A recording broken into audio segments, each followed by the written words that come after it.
به روستاهای دوردست برین و آنقدر بگردید تا برام آهن پیدا کنین. چینو به چنگ میارم.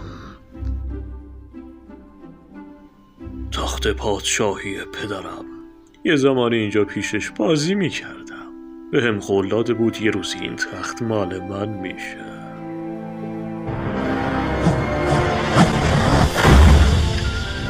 یکم بیارینش سمت چپ. ولی این خیلی سنگینه قربون. سال کاری جدید از همین الان شروع میشه. همین الان؟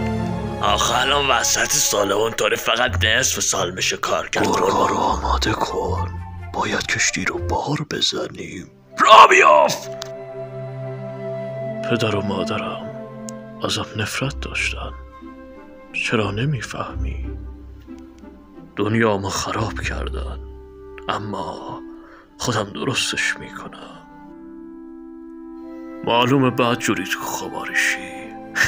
فکر کردی دونستانش آرومت میکنه؟ زخمای روحتو شفا میده؟